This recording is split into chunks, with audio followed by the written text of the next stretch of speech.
When we begin to talk about boundaries, I think an important place to start is to really understand what boundaries are about.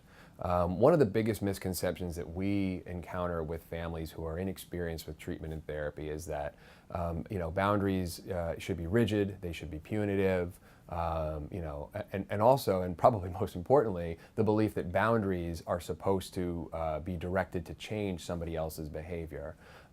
While boundaries may have the secondary benefit of raising the bar and hopefully over time incentivizing someone to change their behavior, the real purpose of boundaries is to protect people.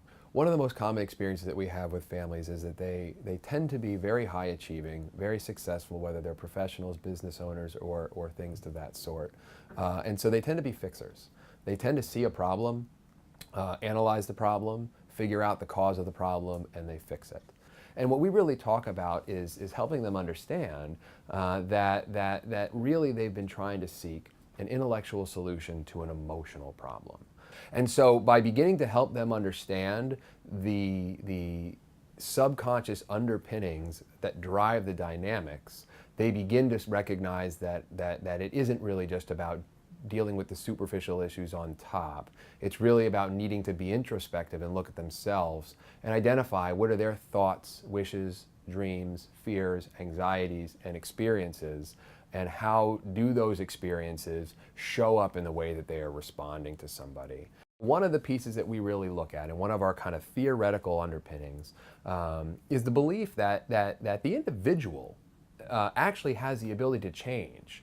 And that the potential that our patients have is far higher and far greater than anyone has expected of them in quite some time.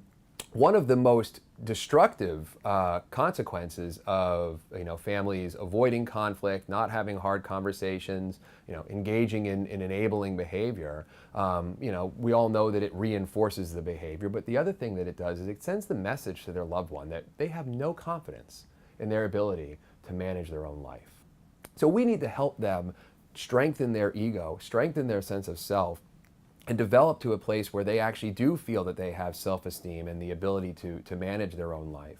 And so that begins with the expectations and boundaries around the little things. The conversation I would always have when I was working as a family therapist would be, look, I know you think I'm giving you a hard time about these things, but I'm actually the person who is complimenting you the most of probably anybody who's spoken to you in many years. Because what I'm saying is, I know that you can clean your room. I know that you can treat people with respect. I know that you can do the things that you say you're going to do without backing out of them or being manipulative. And I'm just not going to be willing to sit here and accept that as a 23 or 24, an 18-year-old or a 55-year-old man or woman, that you're incapable of those things. If we don't get to the core of that and we don't help the patient really identify what the true nature of what their life looks like without other people doing things for them, they're going to continue to live in this fantasy world.